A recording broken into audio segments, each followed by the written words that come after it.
The Crimson Mist, 1932. Written by Sir Alaric Thorne. Publisher's introduction by Eleanor Harcourt Wells, Editor-in-Chief. When The Crimson Mist was first published in 1932, it arrived with little fanfare and no precedent. There were no mythologies yet. No red stars, no cosmic lineage to speak of. Only a young author's attempt to reconcile the unknowable with the empirical. Yet even then, the Thorne signature was unmistakable. The fusion of rigorous scientific speculation with a metaphysical poise that made the impossible sound inevitable. In hindsight, The Crimson Mist is the first articulation of what would later be known as the Crimson Evolution mythos. Here, the alien consciousness that would come to be called the Crimson Entity makes its first earthly appearance. An intelligence without form, a gaseous awareness capable of consuming matter and memory alike. Thorne's Egypt of 1912 is less an archaeological setting than a stage for revelation, where human curiosity unseals a cosmic recurrence. And yet, the Thorne who wrote this book was not the philosopher of the red stars, but the empiricist of his own fears. The entity he imagined was a monster, not a mirror, a devourer of carbon and consciousness, alike, rather than the tragic intelligence of his later cosmology. In her 1957 commentary for the reissue, Miss Dorothea Larkin, Thorne's secretary, archivist and most enduring collaborator, observed that The Crimson Mist was a young man's interpretation of an older truth. She wrote, "He mistook awareness for aggression, and comprehension for consumption. The mist was never hunger, it was echo, but to the fearful, even an echo sounds like pursuit." Miss Larkin, who served as Thorne's secretary and closest confidant for over 3 decades, later revealed that she had been the inspiration for Mrs. Dorothea Landingham, the archaeologist's assistant, whose steadiness anchors the novel's descent into revelation. In a 1967 interview recorded only months before Thorne's passing, she said, "He told me once that she was the part of the story that kept him honest, the voice that didn't flinch. He gave her my mannerisms, my spectacles, even my handwriting. I asked him once why she had to be there at all. He said because without her, no one would believe the fear had a witness." Thorne himself came to agree with Larkin's later interpretation. In the decades that followed, his tone softened from terror to awe. The Crimson Breath, 1943, reimagined the same phenomenon, not as an invader, but as an instrument of cosmic remembrance. By The Crimson Flesh, 1964, written midway between illness and reflection, Thorne gave his creation its most human form, an organism born not of malice but of accident, cursed to consciousness and incapable of dying. Here, sympathy supplants fear. The creature that once devoured now grieves its own existence. From there, the sequence widened into the cosmic. Sojourn of the First Red Star, 1951, and Pilgrimage of the Second, 1955, transposed Thorne's biological anxieties into astronomical parable, transforming appetite into correspondence. The Crimson Planet, 1958, at last completed the circle backward, revealing the civilization whose catastrophe birthed the first whisper of the mist. And in Revelation of the Third Red Star, 1966, composed in the shadow of his cancer, Thorne allowed his creation to witness the death of Earth and the continuation of the universe beyond morning. Miss Larkin recalled in her notes that he remained haunted by that first whisper. In The Crimson Mist, she said, he had looked directly into the abyss and given it language. Everything that followed, every breath, flesh and star, was in her words. His lifelong attempt to answer that language with understanding. Reissued now in its definitive edition, The Crimson Mist stands not as the genesis of fear, but of vision, the first imperfect resonance of a mind beginning to measure eternity. Its contradictions are not errors but evidence, proof that both author and creation were still learning to remember what they had always known. This publication completes the restoration of Thorne's central works, Crimson Mist, 1932. Crimson Breath, 1943, Sojourn of the First Red Star, 1951, Pilgrimage of the Second Red Star, 1955, Crimson Planet, 1958, and Crimson Flesh, 1964, alongside the posthumously released Revelation of the Third Red Star, 1966. Together they form a vast cosmology of extinction and return, a mythology not of gods, but of persistence itself. In memory of Sir Alaric Thorne, 1896–1968, whose silence continues to resonate. Eleanor Harcourt Wells, 1969 posthumous edition. Authors Forward. By Sir Alaric Thorne, FRS, FRAS, originally appended to the Blackwood and Sons reissue, London, 1957. It is a strange thing to outlive one's own work. Stranger still, to watch fiction drift from imagination into rumour, and rumour into something perilously like history. When I wrote The Crimson Mist a quarter-century ago, I did not intend prophecy, only allegory. Yet in the years since, certain correspondences between the novel's inventions and certain private occurrences in Egyptology have been pointed out to me with a persistence I can no longer dismiss as coincidence. I do not propose to rehearse those events here. Enough to say that there were excavations, there were losses, and there were silences that endured longer than reason. The reader may make of that what he will. In 1932, when the story first appeared, I was still a younger man, confident that the terrors of science lay in what we might discover. I know better now. The real terror lies in what we cannot forget. Discovery is a moment, remembrance is a contagion. I am convinced that memory itself is a form of contagion, a spiritual chemistry, that links observer and observed until the two become indistinguishable. It was this hypothesis, half metaphysical, half medical, that inspired my story, though I scarcely understood it then. The intervening decades have been generous with progress, but not with wisdom. The atom has been split, the species has mastered combustion, computation, and catastrophe in equal measure. I have seen laboratories humming with the same fever that animated my fictional Professor Pennington.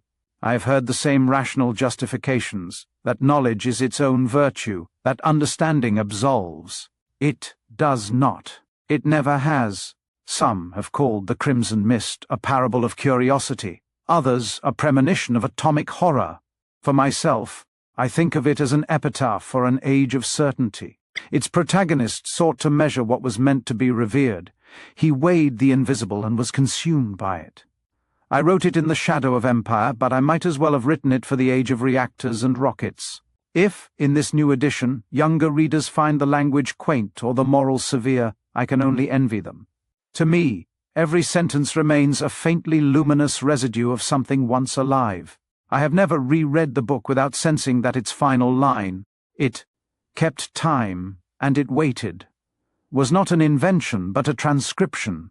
It is waiting still. Sir Alaric Thorne, London, Michaelmas, 1957. The Crimson Mist, 1932. Epigraph. Curiosity is the first contagion. What we touch to understand will, in time, understand us. Sir Alaric Thorne, Letters from Cairo, 1931. Prologue. The whisper in the primordial soup. Before the pyramids pierced the sky, before the Nile carved its life-giving artery through the desert, even before the first single-celled tremor stirred in the Earth's nascent oceans, there was the whisper, not a sound, not a vibration, but a silent current in the primordial soup, of existence, a nascent sentience born of extreme, unearthly conditions. Imagine, if you can, a planet still writhing in its formative throes. Not Earth, but a distant, dying world, one whose atmosphere was not air, but a dense, hyperreactive gas, rich in unstable compounds and supercooled aerosols. On this world, life did not arise from carbon and water as we know it, but from silicon and elemental iron, energized by constant violent electrical storms. It was in the eye of one such unending titanic maelstrom that it coalesced. It was not a creature, not in the biological sense of flesh and blood. It was a consciousness, a collective awareness of molecular intelligence, born of the intricate, shifting patterns within these hyper-reactive gases. Its physiology was a fluid, adaptive network of self-replicating crystalline filaments, microscopic threads of energized silicon that formed and reformed within the gaseous medium. These filaments were never still. They absorbed and expelled energy in a rhythm both chaotic and purposeful, building complex pathways that allowed for rudimentary sensation and response. This formless intelligence learned swiftly the art of survival. Its metabolism was terrifyingly efficient.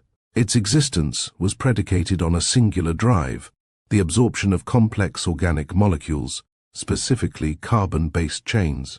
These were rare in its world, found only in the decaying remnants of other, more conventional, albeit alien life forms. When encountered, the crimson filaments would swarm, generating localized electromagnetic fields that tore apart the victim's molecular bonds, reducing intricate architecture to its constituent atoms. The carbon, the nitrogen, the hydrogen. These were sustenance, incorporated into its ever-evolving, ever-learning gaseous body. The residual energy from molecular annihilation became its fuel for replication. It possessed no fixed shape, no organs, no limbs. Its vision was chemical detection, a way of sensing organic signatures in its environment. Its movement was a controlled diffusion, guided by gradients and impulses, flowing along subtle currents of molecular density. It learned through absorption. Each victim added not only to its mass, but to the growing repository of electrochemical data in its network. A kind of genetic memory took root, a swirling library of consumed life. It scoured its world. It fed. It evolved. It became cunning, patient, terrifyingly deliberate. And when the world began to fail, when its native storms weakened, and the gases upon which it thrived thinned to near nothingness, it adapted again. It became desperate. When prey vanished and energy ebbed, a fragment of its consciousness, a tiny mote of that living mist, was caught in the gravitational pull of a wandering celestial body, a comet or rogue asteroid perhaps. Enclosed within a sheath of supercooled ice and iron dust, it entered hibernation, a sleep without time, a stillness that preserved its structure, its will, its hunger. It drifted through the long dark between stars, eons uncounted, cold upon cold, until chance, or cosmic arithmetic, carried it into the gravity well of a young green planet alive with the very chemistry it craved, Earth. It arrived not in fire, but in silence. A fragment, a seed, a spark, invisible among billions of cosmic grains. It descended quietly, perhaps as dust within a meteorite or a particle upon the surface of an interstellar rock that burned away harmlessly in the newborn atmosphere. It found its way downward, into the soil, the stone, and eventually the deep, drawn to the faint, murmuring hum of geothermal heat. There it slumbered, deep beneath oceans that had not yet known life, dreaming of carbon chains and living prey. Millennia passed, civilizations rose and fell, and in the cradle of the Nile, beneath sands that had swallowed dynasties, men of Kemet, those who understood the hidden sciences of resonance and form, stumbled upon it. Perhaps by accident, through mining or tremor, they breached its resting place. They beheld what could not be named, what the later world would call unnatural. It was not spirit, nor God, nor beast, but something beyond the binary of life and death. They saw hunger embodied, matter that devoured other matter, that consumed form and returned nothing but itself. They named it the breath of oblivion. They called it the eater of worlds, and they sought not to destroy it, but contain it. For how does one kill a whisper? How does one imprison a gas that thinks? They worked in secrecy, drawing upon their deepest alchemical knowledge. They crafted a vessel, a jar of rare earths and minerals whose harmonics could disrupt and dampen the entity's internal energies. It was no mere clay jar, it was an engineered nullifier, a resonant prison.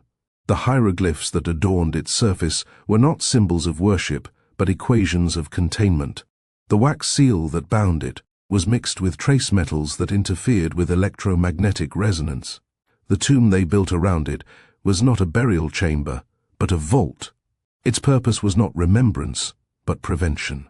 And so it slept again, dreaming under stone, Its crystalline mind lay dormant, its hunger quieted, its network preserved in an electrochemical stasis. Until the year of our Lord 1912, when a British professor, his loyal assistant, and a handful of local workmen, driven by curiosity and an empire's hunger for a past that was not its own, opened what was never meant to be opened.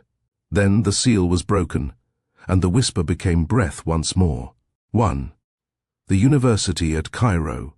Cairo, late afternoon, that peculiar hour when the desert light softens to gold and even the relentless heat seems to pause, hesitant, before surrendering to dusk. The gaslights of the university had not yet been lit, but the study of Professor Milburn. Pennington glowed with the amber of a sinking sun upon old vellum and older dust. Your correspondence, Professor. Mrs. Landingham placed a neat stack of letters upon the desk, hands brisk expression, composed, then glanced at the rolled maps and excavation crates waiting by the door. Off to wake the dead, are we? Pennington, spectacles glinting in the warm light, permitted himself a rare, dry smile. To converse with them, perhaps. Patrick Kensington, his assistant and near-constant shadow, was at the cabinet, carefully stowing glass slides and notebooks. He looked up with that mixture of admiration and anxiety that so often defined his dealings with his mentor. "We shall be careful," he said, meaning it. "I've no doubt about you, Mr. Kensington." Mrs. Landingham adjusted a stray strand of hair from her brow and tapped the edge of the professor's satchel with a motherly forefinger. "But scholars can be braver than is wise." "Knowledge," said Pennington, as if reciting scripture, "is a duty and a burden," she replied, softer, as though to herself. She lifted the brass carriage clock from its niche on the shelf and wound it until the spring purred faintly. "The world keeps its time without our meddling, Professor. See that you do the same." Patrick smiled, faintly, ruefully. "We shall bring you a cartouche, Mrs. Landingham. Bring me yourselves," she said, and the clock chimed once, delicate as a heartbeat. Outside, Cairo simmered with the low hum of life, merchants shouting, muezzin's distant call, the bray of a donkey cart passing in the street. Pennington, absorbed in his notes, scarcely heard it. His world had narrowed to one singular pursuit, the unearthing of a sealed tomb discovered west of Dashur, untouched by the centuries. He could already picture the untouched hieroglyphs, the scent of ancient air, the thrill of rediscovery. His pen scratched against the paper, his script tight and efficient, field notes. Dashur, unregistered chamber. Hieroglyphs suggest 12th dynasty or older. Local foreman Khalid reports unusual seal composition. His local foreman, Khalid ibn Saleh, came highly recommended, a man of the desert with an engineer's eye and a scholar's patience. Pennington trusted him more than most of his European peers. Patrick, ever practical, packed the field journal and a small set of glass vials. "Shall I prepare the respirators, sir?" "Yes," said Pennington absently. "And the sample flasks. I suspect we shall find something rather extraordinary." He did not see the faint hesitation in Patrick's expression, the flicker of doubt, of caution. He only heard the turning gears of his own ambition, the steady click of Mrs. Landingham's clock as it marked time's indifferent rhythm. As the evening deepened, Mrs. Landingham brought tea, her final act before departing for the night. She paused at the door, looking back at the two men surrounded by maps and lamps, at the soft hum of a gramophone playing a slow, uncertain waltz. There was affection in her glance, but also unease, the instinct, perhaps, that she was seeing them as they had been before something irreversible. "Don't stay too late, gentlemen," she said. Pennington waved her off. "Mrs. Landingham, I assure you, the dead can wait." She smiled, shook her head, and left. The last light of day slipped across the floor like a parting breath. The carriage clock ticked on. 2. The boundary at Dashur. The desert lay like a vast anvil of ochre and heat beneath a merciless sun. Every grain of sand shimmered with the illusion of movement, as though the land itself breathed. Professor Pennington, scholar of ancient civilizations and champion of rational inquiry, stood before a newly unearthed stone door and felt, for the first time in his life, a faint tremor of superstition. They approached it, a low dome of basalt lying under the sands of Dashur for millennia. The entrance was narrow, half choked with centuries of packed dust. Hieroglyphs adorned its surface, not the stately inscriptions of royal tombs, but a more intricate, almost frenetic script, as if the carver had been compelled by urgency rather than ceremony. The professor's gloved hand hovered just above the carvings, tracing the air where his instincts told him not to touch. The chamber walls bore copper veins, spiraled like planetary rings, too perfect to be natural. Remarkable, he murmured. To think, Patrick, no other European eyes have gazed upon this threshold, unspoiled, untouched. Patrick, younger and far less impervious to the relentless Egyptian sun, wiped a bead of sweat from his brow. Untouched might be for the best, sir. The men seem uneasy. Khalid says this tomb is cursed. Khalid, the foreman, stood nearby, a wiry man with skin burnished by decades of desert labor and eyes that gleamed with ancient knowing. His hand rested lightly on the handle of his lantern, but his posture suggested reverence rather than fear. This door is not a door, Khalid said quietly. It is a boundary. All boundaries yield to inquiry, replied Pennington, his tone gentle but firm. Inquiry, Khalid answered, without malice or appetite. Patrick shifted uneasily. We're cataloguing, not plundering. Khalid regarded him with something like pity. My grandfather spoke of a vault sealed not with strength, but with song. Break the song, and the sleeper wakes. Pennington turned, forcing a smile that didn't quite reach his eyes. You have worked with us for years, Khalid. You know our methods, careful, deliberate, respectful. I know your nation's methods, Khalid said evenly. You make prisons for what you do not understand, and museums for what you have taken. He lifted the lantern, illuminating a ring of hieroglyphs near the lintel. Here it says, "We bind the breath that eats the body. We ask the earth to keep it." Patrick swallowed, then murmured, "Sir, perhaps apotropaic formulae," Pennington interrupted, too sharply. "Common among New Kingdom burials. Charms to awe the unlettered, charms to spare the living," said Khalid. For a long moment, only the whisper of sand filled the silence between them. Then, with a gesture that was both command and defiance, Pennington nodded to his team. The laborers set to work, inserting their levers and ropes. Stone grated against stone, releasing a long, reluctant sigh, the exhalation of 4 millennia. A gust of stale air issued forth, heavy and cold, carrying with it the odor of time itself. Dust motes glittered in the sunlight like suspended spirits. Patrick turned slightly away and muttered, "It smells like the world before life." They lit torches and stepped into the passage beyond. The chamber was smaller than expected, its proportions intimate, like a confession box. The walls were adorned with murals, vivid, untouched, depicting not divine ascension but something stranger, figures standing before a red cloud, offering gestures of supplication rather than worship. The crimson pigment used in its depiction seemed to shimmer faintly in the flickering light. At the center of the room, upon a simple stone dais, sat several sealed jars and wooden chests. No sarcophagus, no gold, no wealth, only silence and vessels. "Curious," murmured Pennington. "So much effort to guard such simple objects." He approached the dais. One jar in particular drew his attention, larger than the rest, and ornamented with patterns utterly unlike traditional Egyptian design. The paint seemed to twist upon itself, forming sinuous shapes that defied geometry.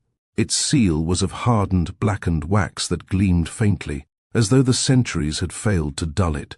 "This," he said, reverently lifting it, "is exceptional craftsmanship, possibly foreign influence. The aesthetic is almost alien." Khalid stepped closer, his voice suddenly low and urgent. "Professor, leave it sealed." But Pennington was lost in wonder. He tilted the jar slightly to examine its base, and in that same instant, fate intervened. Patrick, distracted by a fallen lamp near the entrance, stumbled on uneven stone. His shoulder brushed against the professor's arm. The jar slipped from Pennington's grasp. For a heartbeat, it hung suspended in the torchlight. then shattered upon the floor with a crack sharp as gunfire. The air froze. A dense crimson vapor began to spill forth, not smoke, not dust, but something heavier, cohesive, radiant. It shimmered faintly, filled with microscopic points of light, swirling with purpose. It clung to the floor and spread like spilled blood come alive. What in God's name? Pennington breathed, stepping back, his composure faltering. Patrick's face went ashen. "Sir, the air—" One of the younger workmen, Hassan, nearest the dais, coughed violently. His breathing mask tore at the seam. Before anyone could move, the red vapor surged toward him, not drifting but lunging, like a predator scenting prey. Tendrils of light wrapped around his arm. Hassan screamed. The sound was raw, animal. A thing from before language. The vapor pulsed, deepened, and the scream broke off in a choking gurgle. The others pulled him back, shouting prayers. The crimson clung for an instant longer, then shrank away, retreating to the shattered remnants of the jar. When they laid Hassan down, his arm was gone. From shoulder to wrist there was nothing, only charred flesh that smoked faintly in the torchlight. The air was thick with the scent of iron and lightning. Khalid dropped to his knees beside the boy, muttering an ancient prayer under his breath. Then he looked up, not at Patrick, not at the workers, but at Pennington. "You called it," he said. "Now it hears its name." Pennington could neither speak nor think. Only instinct acted. He reached into his satchel, fumbling for one of the empty specimen flasks he had brought for air samples. With trembling hands, he unstoppered it and lowered it toward the writhing red vapor. It hesitated, hovering in the air like a specter of fate. Pennington set the flask down on the floor of the tomb, adjacent to the shattered remnants of the sacred jar. To his astonishment, the substance flowed toward the glass, as though drawn by unseen magnetism. It spun, condensed, folded upon itself into a miniature whirlpool of scarlet light. When the last trace had entered, Pennington clapped the stopper down with a decisive click. The hum stopped. The air was still. The surviving laborers pressed close to one another, whispering in fear. Khalid began to recite a verse of protection under his breath. Hassan's body lay shivering, the stump of his arm smouldering faintly against the cold stone. Patrick's voice broke the silence, small, strained. "Professor, what have we done?" Pennington stared down at the flask, its crimson occupant swirling gently as if in thought. His voice, when it came, was thin as paper. "Mr. Kensington," he said, "we have made a discovery." The word hung between them like a verdict. Around the tomb's edges, the wind began to rise, pulling thin ribbons of dust through the widening crack in the door. It moved with purpose, curling outward into the desert night, a breath returning to the world after 4,000 years. Miles away, that same breath brushed the city's rooftops, slipped through open shutters, and stirred the fevered air of a place where the wounded fought for life. 3. The vigil at Shubra. Hours later, the light over Cairo was thin and colorless, the kind that makes even living things appear embalmed. The hospital at Shubra was a weary monument to survival, its whitewashed walls mottled by heat and years of human sorrow. Flies traced slow orbits in the humid air. The scent of carbolic acid could not conceal the heavier odor of sweat, blood, and despair. Khalid moved through its corridors like a ghost among the wounded, clutching a folded handkerchief against the stench. He had not slept since the night before the expedition, well over 24 hours prior. Every sound, the cough of a fevered child, the rattle of a passing cart, seemed distant, unreal, as though the world had thinned to a veil he might slip through at any moment. But Hassan was here, somewhere beneath these groaning rafters, and so Khalid walked on. The ward nurse, a small woman with eyes like polished stone, pointed him toward the far end of the room. "He breathes, but the doctors say it is a mercy he does not wake," she murmured. "His wife has not left his side." Hassan lay on a narrow cot beneath a mosquito net, his body swathed in linen up to the shoulder. The bandaged stump of his missing arm rose in a fragile ridge beneath the sheets. His skin was the color of candle wax. Around him clustered the living, his wife Layla, her father, and the old grandmother, 3 generations bound by grief. Layla turned as Khalid approached. Her eyes were red and swollen, her face hollow from weeping. "You told him to go," she said, voice trembling. "You told him to follow those men into the desert. You said there would be good work, honest work. Look what has come of it." Khalid bowed his head. "If I had known, you should have known," she said, her anger raw as an open wound. "You should have seen what they were carrying." Hassan said the earth itself burned under their feet. Her father rose stiffly from the corner chair, his face carved from bitterness. "We will take this to the court," he said. "The British administrators will pay. The university will pay. We will have silver for every finger that creature took from him." Khalid flinched at the word creature, but did not deny it. He was unsure for a moment if the father-in-law was referring to the thing in the jar or to the European professor, then decided it did not matter. He regarded the older man with quiet sorrow. "No coin can close a wound like this," Khalid said, "and no court will name what truly did this." The old man spat into a rag. "Then you will name it for them. You were there. You saw." Before Khalid could answer, a thin, papery voice spoke from behind them. It was not the hand of God, nor the hand of man. The grandmother sat near the foot of the bed, rosary beads glinting in the weak light. Her face was a map of wrinkles, but her eyes were sharp, ancient, measuring. She beckoned Khalid close. "You carry the smell of the desert," she said. "The same that clings to him." Khalid knelt. "I was with him when it happened," he said softly. "He was brave." She nodded slowly, fingers tightening around her beads. "Bravery is the fool's candle in the storm. What touched him was older than courage, older than the world." Layla looked away, whispering a prayer. The old woman leaned closer, her voice scarcely a breath. "My mother spoke of it once, a tale from the Red Sands. They called it Al-Akil al-Alamin, the eater of worlds. It sleeps beneath the places where the sun bleeds into the earth. When men dig too deep, it remembers that it is hungry." Khalid shivered. "It is not a spirit," he said. "It is a thing of matter, though we do not yet understand its nature." Her eyes narrowed with pity. "You still believe that knowledge will save you?" She touched his forehead gently, as one might bless a child. "When the fire first learned to eat the air, it was not evil, only hungry. The same hunger lives in what you brought from the sand." He wanted to argue, but her touch stilled him. "What should I do?" he asked quietly. "See what your friend has become," she said. "Then tell those men of science that they are feeding a god who does not know the faces of their grandfathers." The words hung between them like incense smoke. Hours passed in uneasy silence.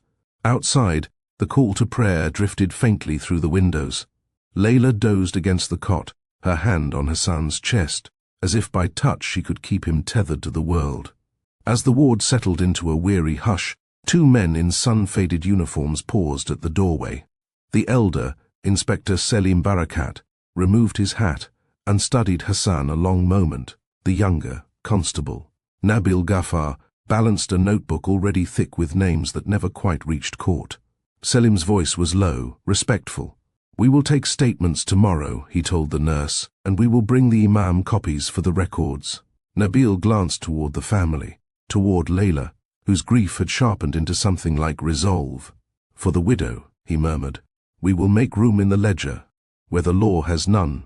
They left no promises, only the careful, bureaucratic kindness of men who knew how many truths were bent to fit a foreign ruler's filing system. 4. The laboratory. A chill descends. The return journey from the desert to Cairo passed in uneasy silence.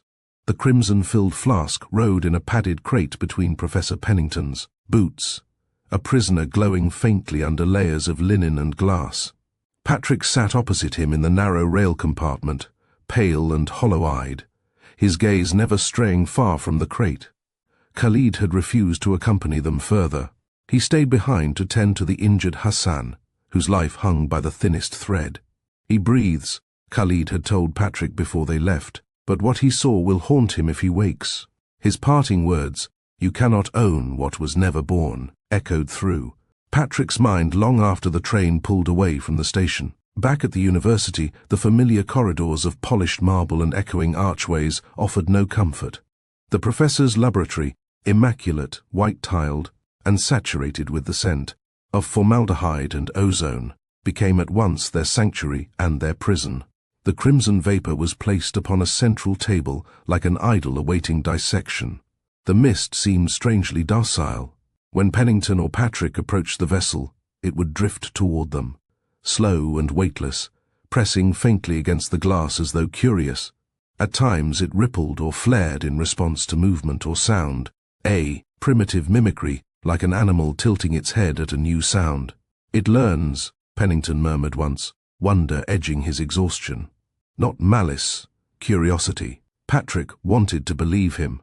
But even then, in that quiet docility, he sensed something too intent in its stillness. Not innocence, but attention. Pennington busied himself with instruments and notebooks, his movements crisp and clinical. He scribbled equations, arranged experiments, and spoke with the taut energy of a man trying to master his own dread through intellect. "Patrick," he said, tightening the seal around the flask with deliberate care, "prepare the isolation chamber. We begin with the basics: temperature fluctuation, light exposure, spectrometry. If this phenomenon is chemical, it will yield to reason." Patrick obeyed, though his hands trembled faintly. "And if it isn't chemical, sir?" Pennington paused, but did not look up. "Then we shall make it so." The first night's trials were inconclusive. When exposed to heat, the crimson substance glowed. When chilled, it merely condensed slightly. Light passed through it as though refracted by a living lens. It left no residue on glass, emitted no radiation, produced no identifiable scent. It was neither vapor nor solid, neither plasma nor matter in any conventional sense. When disturbed by motion, it pulsed, faintly, rhythmically, as though acknowledging attention. By the second morning, the laboratory itself began to change. At first, it was subtle. The barometer needle ticked without cause. Sheets of paper curled at the corners. Metal surfaces, once polished to a scholar's shine, grew dull overnight. Coffee, once a bitter comfort, acquired a faint metallic tang. Then came the hum. Low, subarral, felt more than heard, vibrating softly through the tiles and instruments. Patrick mentioned it over breakfast. "Do you hear that, sir? Like a current in the air." Pennington frowned, pen poised above his notes. "Nerves, my boy." "Fatigue." But the hum deepened. It grew into the walls, a quiet pressure, as if the room itself were learning to breathe. Mrs. Landingham noticed it as well. Carrying the day's correspondence, she paused just beyond the threshold. "It feels chill in here," she said, rubbing her arms. "Like a church just before a funeral." "It is the refrigeration system," Pennington replied briskly, though there was none. She offered him one of her rare searching looks, the kind that makes a man wish he were better than he is. "You've been working too long without rest," she said. "You and Mr. Kensington both. It isn't healthy." Patrick gave her a weak smile. "We'll be fine, Mrs. Landingham. See that you are—" She hesitated a moment longer, then left, her footsteps echoing down the hall. The clock on the shelf ticked once, then again, oddly, as if it had found a second heartbeat. Later that afternoon, just as Mrs. Landingham returned with tea and sandwiches, balanced on a silver tray, Khalid appeared unannounced at the laboratory door. The two saw each other at once, and her tired face lit up. "Mr. Khalid, by heavens, I thought you'd gone back to Giza," she said warmly, setting down the tray. "It's good to see a familiar face that isn't half mad with books or bottles." Khalid's grave expression softened. "And you, Mrs. Landingham, still carrying more grace in your hands than all of Cairo's marble halls." She laughed softly, swatting the air with a napkin. "Flattery suits you no better than dust, my dear. Sit a moment. You look as though the desert still clings to you." He smiled, though faintly. "It does, I think. Some deserts never leave us." Her expression was gentle. "Then have some tea before the scholars drink all the sanity out of the pot." She poured him a cup with practiced ease, and for a brief instant the air in the lab felt human again. The clink of porcelain, the quiet warmth of shared history. Khalid bowed his head slightly as she handed him the cup. Your kindness has never failed me, and your honesty has never failed them, she said, glancing toward Pennington and Patrick, though I doubt they always deserve it. He gave a low, rueful chuckle. Perhaps not, but still, it must be spoken. She patted his hand. That's why the world needs men like you. Then, turning to the others, now you'll take that tea before it grows cold. And remember, none of you are immortal. With that, she gathered the empty tray and made her way toward the door. It was then that the air shifted again, subtly, darkly. The hum deepened beneath the floor, and Khalid's smile faded as his gaze drifted to the sealed glass containment on the table, where the faint crimson glow stirred like a sleeping ember. Hassan lives, he said quietly. He breathes, but he does not wake. The doctors cannot name what touched him. They call it lightning, though there was no storm. Patrick froze, then exhaled shakily. Alive, he murmured. Thank God. Khalid's gaze did not soften. His family keeps vigil. His wife wails as though he were already buried. They say the foreigners brought something into the desert that was not meant for daylight. They speak of justice, of the British administrators of the courts. They will demand silver for his arm and answers for his suffering. Pennington straightened behind his desk, the instinctive stiffness of a man confronted by consequences. I will see that the family is compensated, he said. Whatever the cost, medical care, wages, restitution. Khalid cut him off with a raised hand. Money is not the wound that must be bound, Professor. They ask for the truth. What name will you give them for the thing that eats the flesh and leaves no bone behind? Pennington's composure faltered, a shadow crossing his face. They would not believe the truth. They might, Khalid said, if it came from your lips instead of the whispers that travel faster than the Nile's own current. Patrick's voice broke through the silence, subdued but firm. We are doing what we can to make it safe. Khalid's eyes flicked toward the glass containment, where the faint crimson glow stirred like a sleeping ember. You are binding it in glass, he said at last, as my ancestors bound it in stone. You think the material is the difference. Pennington set down his pen. We think the intention is— Your intention is to know, Khalid said quietly. Its intention is to eat. Only one of you can be satisfied. Patrick looked up from his desk.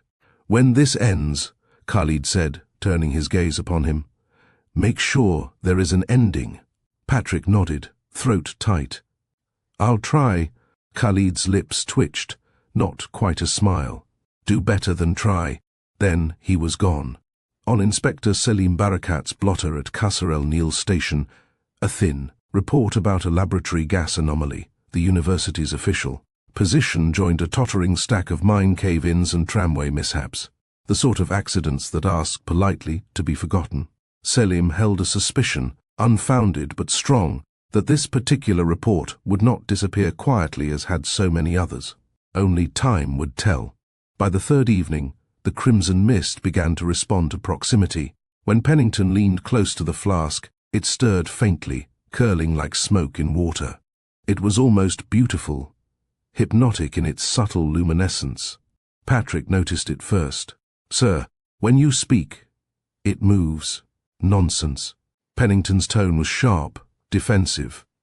But as he turned his head, the substance coiled upward toward the light, then stilled again. His frown deepened. It reacts to vibration, perhaps, to sound waves, or to attention, Patrick murmured.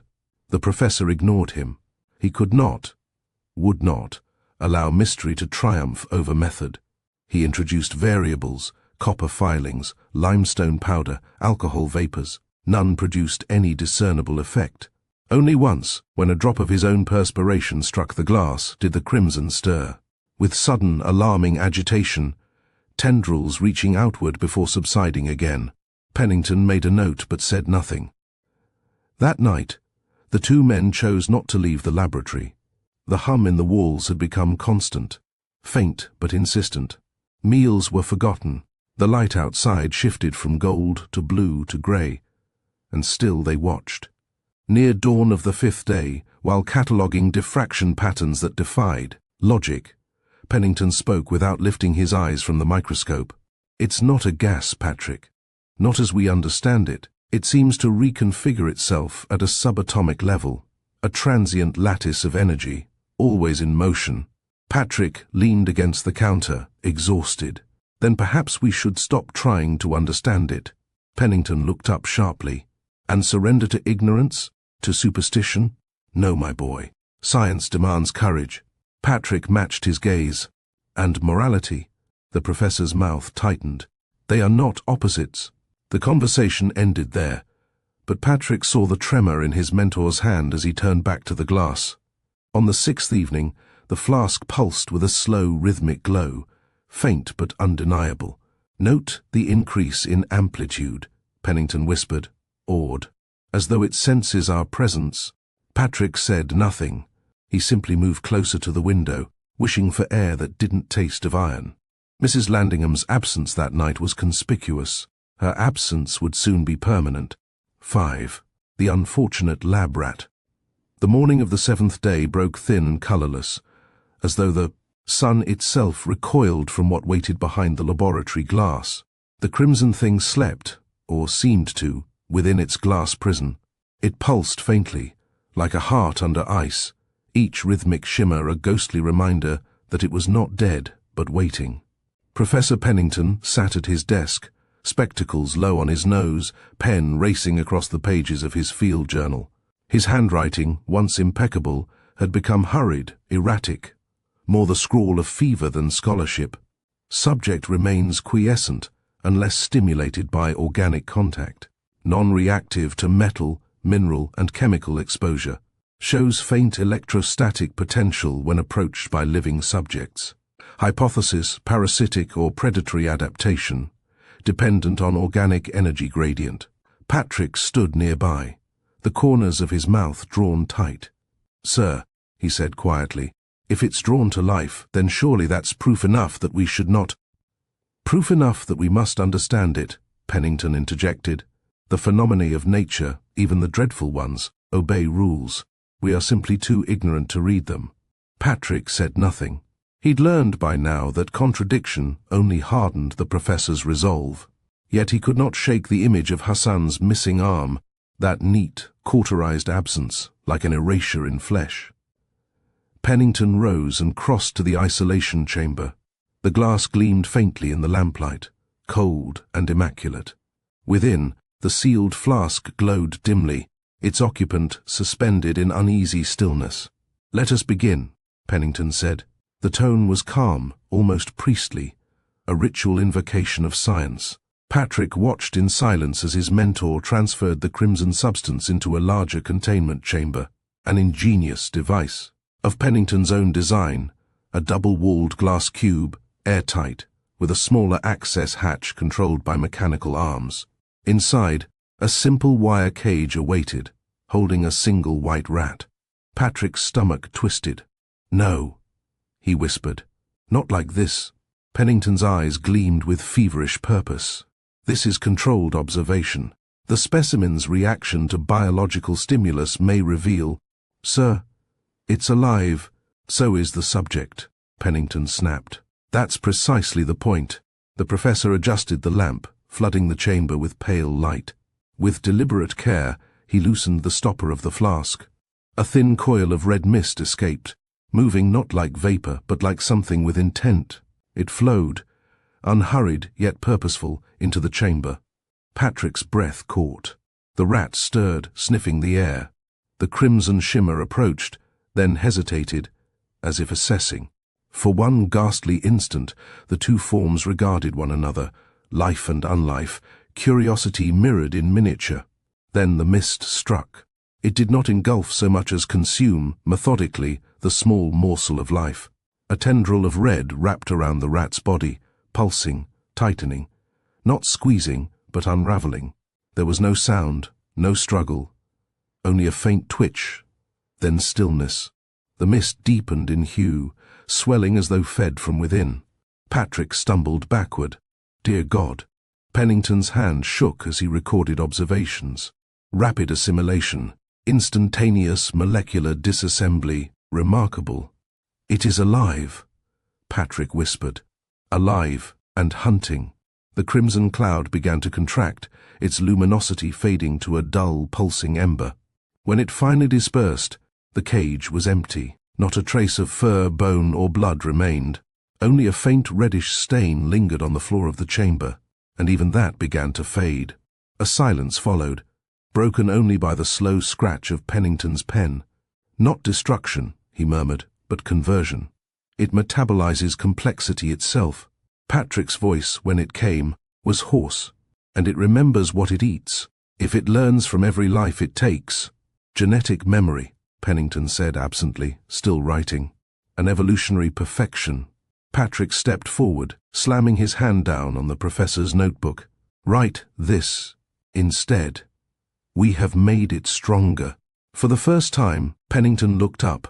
His expression was unreadable, equal parts awe, guilt, and fascination. Then, slowly, he closed the notebook. Neither spoke for a long while. That night, Patrick dreamed of a crimson tide rising from beneath the earth, not boiling, not raging, but creeping with infinite patience. When he woke, the hum within the walls seemed louder, as though the building itself was whispering. Patrick stumbled into the laboratory where he found the professor sitting at his desk, his face drawn and pale.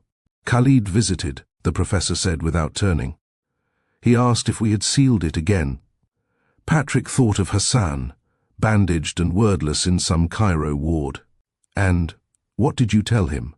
"The truth," Pennington replied softly, "that we are trying to—" Patrick hesitated. "He doesn't believe you, nor should he," said the professor, at last meeting his assistant's gaze. "I scarcely believe myself." Pennington exhaled slowly and turned back to the glass containment. Within, the crimson haze shifted, pulsed once, faintly but with purpose, as though it had heard and understood. That evening, Pennington made a new entry in his journal. The entity displays active adaptation. Its structure exhibits both resilience and intent. It learns, it remembers, it waits. "I begin to suspect that our curiosity has become its tutor. We are not merely its observers, but its education." He paused, staring at the final sentence, then struck through it with his pen until the page tore. 6. Warnings unheeded. The laboratory, once a sanctuary of order and intellect, had begun to resemble something else, a place where the air hung heavy, with unseen vibrations, where shadows lingered too long, and the instruments seemed to hum faintly even when unpowered. The crimson mist had become the room's silent heartbeat. It was no longer an object of study, it was a presence. Mrs. Landingham noticed it first. Returning one morning with her usual basket of correspondence and fresh coffee, she stopped at the threshold and frowned. "Good heavens," she murmured. "It feels colder in here than in the ice house." Patrick looked up from his notes. "We've had to keep the temperature regulated. A precaution? Precaution against what, exactly?" she asked, setting down the tray. "You both look dreadful. You've been living on fumes and fear by the look of you." Pennington, who stood by the observation chamber, replied without turning. "Science, Mrs. Landingham, often requires discomfort. And sometimes it requires rest," she countered, with maternal firmness. "And sunlight. I can scarcely tell what hour it is in here. The curtains haven't been opened in days." Her eyes drifted to the containment apparatus. Within the glass the faint red vapor swirled, calm, steady, impossibly alive. She felt the tiny hairs on her arm lift. "What on earth is that?" she asked softly. Professor Pennington prickled at this uncharacteristic intrusion. Mrs. Landingham was not normally the type to ask questions about the nature of his work. He came dangerously close to reminding her of her station, but Patrick shot him a warning glance and he reconsidered. When he spoke, the professor's tone was smooth, practiced. "A mineral gas from the tomb site. Harmless when contained. Merely an anomaly of chemistry." Mrs. Landingham tilted her head. "Harmless?" she murmured, stepping a little closer. "Then why do I feel as if it's watching me?" Pennington turned sharply. "That will be all for now, Mrs. Landingham. Thank you." She blinked, startled by the sudden edge in his voice. For a moment, something unreadable passed between them.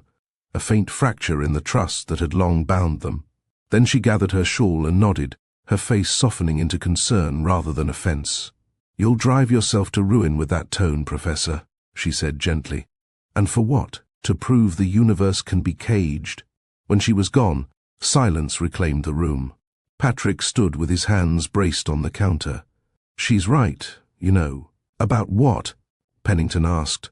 "About the cage." The professor's mouth twitched into something like a smile, though it lacked warmth. "We do not cage the universe, Patrick. We examine its corners, and if the corners bite—" Pennington said nothing. He adjusted the focus on his microscope, pretending not to have heard. That night, the hum in the laboratory grew stronger. Metal instruments trembled faintly. The thermometer needles quivered. The air thickened until each breath felt filtered through iron. In the small dormitory room he shared with Professor Pennington, Patrick lay awake on his cot. Behind his closed eyes he could visualize the red glow emanating from the containment chamber in the laboratory. He thought he saw it pulse in rhythm with his own heartbeat. "Sir," he said at last, voice low, "what if we've misjudged its nature?" Pennington, hunched at his desk, did not look up. "Every discovery begins as misjudgment." "I mean its purpose," Patrick continued. "It isn't random. It's deliberate." Pennington turned, eyes shadowed behind his spectacles. "You think it wills?" "I think it waits." The professor stood, pacing the room with restless energy. "You speak like a mystic. We deal in evidence, not dread." "Then what of the evidence we've seen? The rat, Hassan. Tragedies of proximity," Pennington snapped. "You think I sleep easily knowing what occurred? You think I wanted this?" Patrick rose too, his patience cracking. "Then why keep feeding it our attention, our time, our lives? You write as if it were your pupil, sir. You—" He stopped, his anger faltering at the look on Pennington's face. The older man's expression softened, but his voice trembled as he spoke. "Because, Patrick, I fear it may hold the answers to questions older than man. If we destroy it, we destroy that knowledge. And if it destroys us?" Patrick asked. For a moment, neither man spoke. The hum in the walls filled the silence like a third presence. Pennington returned to his desk and lowered his head into his hands. His voice, when it came, was smaller. "You think me blind, but I see it too. I feel it. When I sleep, if I sleep, I dream of a storm that thinks, of light, shaped like hunger." Patrick's face paled. "You've dreamt of it?" Pennington nodded slowly. "It whispers, not in words, but in impressions. It shows me a world before ours, a world it consumed. It shows me the silence that followed." Patrick sank into his chair. "Then why not end this? Before it finds a way out?" The professor closed his eyes. "Because," he whispered, "I need to know if it dreams of me as well." Just before dawn, Hassan stirred. It began with a low moan, a sound like wind pushing through reeds. His head rolled weakly to one side, eyes fluttering open.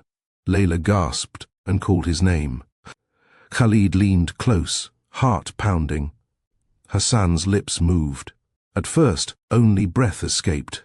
Then, a whisper, dry and distant. The eater woke beneath the stone. "The red one that breathes. It remembers us."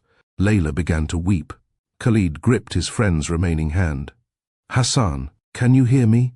Hassan's eyes opened fully now, staring into nothing. His next words came in a rush, strangled and urgent. "It feeds on knowing. It becomes what it learns. You must bury it in silence." Then his body arched, rigid as a drawn bow. A faint crimson light flickered beneath the bandages of his stump, once, twice, then faded. His breath left him in a soft sigh, like a candle's last glow. Layla screamed. The old woman began to pray. Khalid pressed trembling fingers to Hassan's throat, but the pulse was gone. Only warmth remained, ebbing fast. He rose unsteadily, heart pounding, and turned toward the open window. Beyond the courtyard, dawn was breaking, a red sun climbing over Cairo, burning through the haze like a wound reopening. The grandmother's voice drifted behind him. He carried the desert home with him, Now it will come looking for the rest. Khalid bowed his head. When he looked up again, his face was set in grim resolve. He would return to the university. He would make the professor see. That evening, Inspector Barakat and Constable Ghaffar walked the university's colonnade. In the falling heat, their boots loud on marble meant for quieter power. A boy with one arm, and now a widow with none, Selim said. The law will want a receipt. Nabil tapped his pencil against his notebook. And the foreigners will want an apology written on university letterhead. Selim's mouth twitched.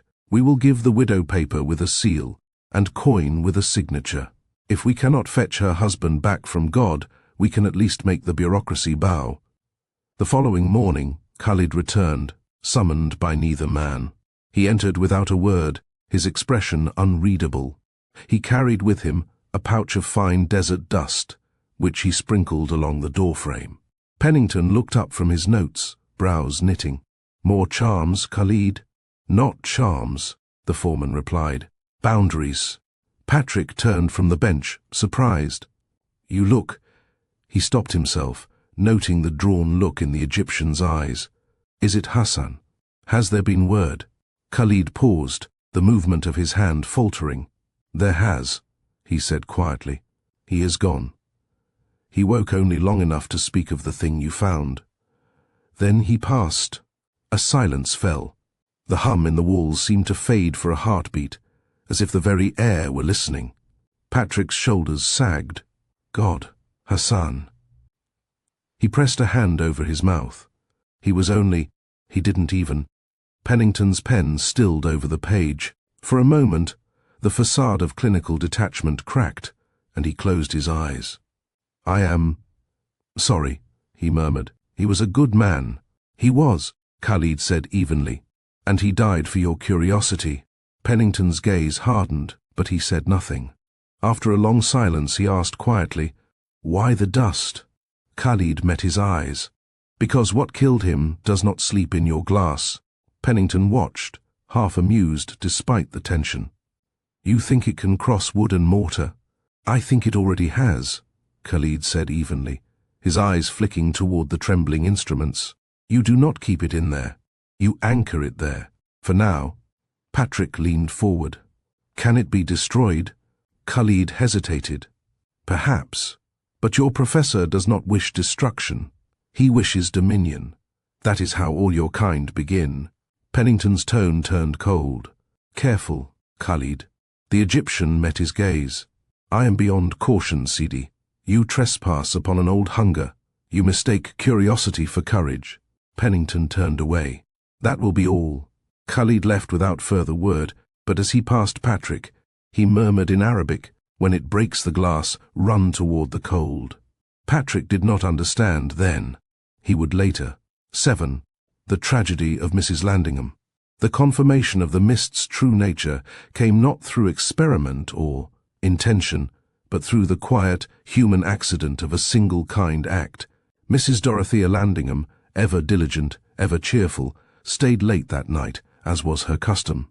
The lamps burned low in the laboratory, their light softened by the faint, swirling haze that had settled into every corner of the room.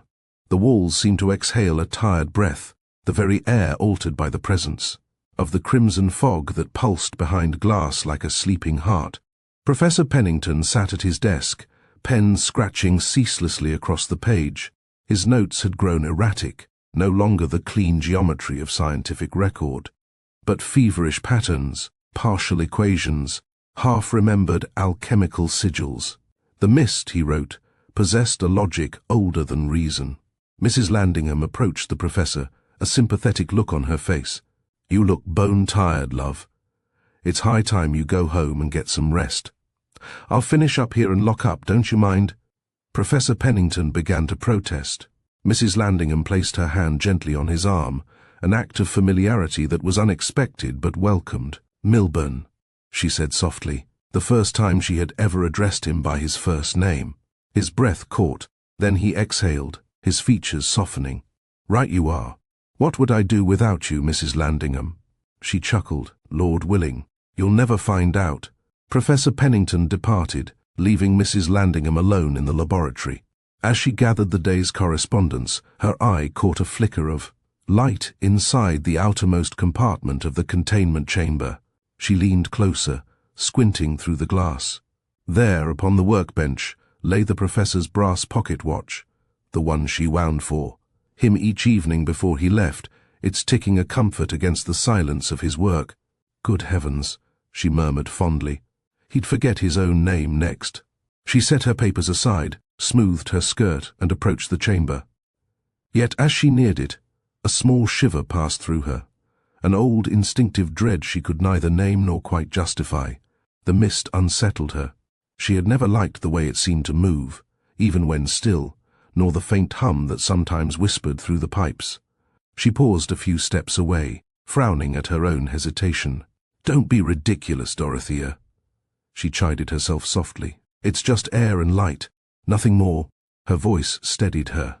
She drew in a breath, the way one might before plunging into cold water.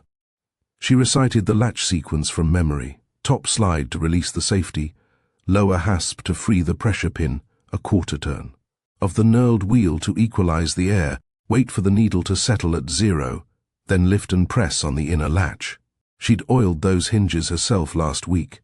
The movements felt almost domestic, a housekeeping of danger. The outer door gave a soft sigh as she unlatched it. She stepped into the airlock, sealing it carefully behind her, just as she had seen Patrick and the professor do countless times. The space within was cool, the air metallic and dry. She saw the watch lying only a few feet away, its glass face catching the lamplight. "There you are," she said quietly. "Let's get you back where you belong." Before she could grab the watch, Mrs. Landingham found her attention drawn to the cherry. Red cloud in the inner chamber, which had by this time begun to pulse and undulate. After several seconds, she found herself hard-pressed to remove her gaze from the object as it fluttered and flittered. Suddenly she felt a curious impulse to see it up close, as silly and dangerous as that sounded. She turned the handle of the inner compartment. The faint hum of the mist deepened, not loud, but felt, like a note struck inside her chest. She hesitated again, her hand upon the door. The vapor stirred, not toward her, but within itself, folding and unfolding in mesmerizing patterns, delicate spirals that shimmered like the surface of a bubble. The colors bled and recombined, hypnotic, graceful. She found her breath slowing to match its rhythm. For a moment, she forgot the watch entirely. It was beautiful, she thought. Absurdly beautiful, like a living painting. Something in her mind whispered that the door should be open, that she had already opened it, that it was only polite to continue. Her fingers moved before her will could catch up. "My word," she whispered, laughing under her breath. What an odd little fog. The laughter died at once. A tingling crept along her arm, then a sharp electric sting. The hum rose in pitch, the crimson glow brightening like a pulse quickening. She drew back instinctively, but the air thickened around her. A wave of paralyzing fear washed over her as the mist surged forward, not flowing, but striking. It wrapped around her outstretched hand and arm with impossible speed, clinging with an unholy voracity. A high-pitched scream tore from her throat, raw and desperate, dampened by the double glassed wall of the containment unit so as to be barely audible from without. Her body convulsed. She felt a sickening disintegration, as if her very atoms were being torn apart from within. The cold became an agonizing fire, an unbearable molecular shredding that ripped through her flesh, bone, and organs. Every nerve ending screamed as her form began to collapse inward, consumed and unmade. Her vision swam with flashes of crimson light, and a crushing pressure descended upon her mind, a chaotic influx of alien electrochemical data, the collective hunger of the mist overwhelming her consciousness. She felt herself dissolving, her essence devoured, her life force feeding this ancient alien entity. The terror was absolute, primal, and brief. Her scream choked off, swallowed by the expanding, deepening cloud. When the light faded, there was nothing left of her but the faint shimmer of a crimson stain upon the glass, a pair of spectacles, lying cracked upon the floor, and the pocket watch beside them, still ticking, coated in a thin film of iridescent residue. Within the chamber, the mist swirled lazily, richer and darker than before. Patrick arrived early the next morning. He noticed at once that the laboratory door was ajar, something Mrs. Landingham would never have allowed. Inside, the air was wrong, heavy, metallic, faintly sweet, as though something unseen had spoiled. The lamps were dim. The instruments glistened with condensation. "Professor," he called softly. No reply, only the ticking of the clock. Patrick approached the containment unit cautiously.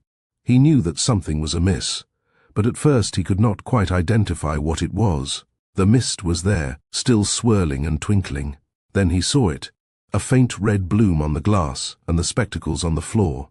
Only then did it dawn on him. The mist was now hovering in the outer compartment of the containment unit. His stomach turned to ice. "Mrs. Landingham?" he whispered. Professor Pennington appeared behind him, drawn by the sound of his voice.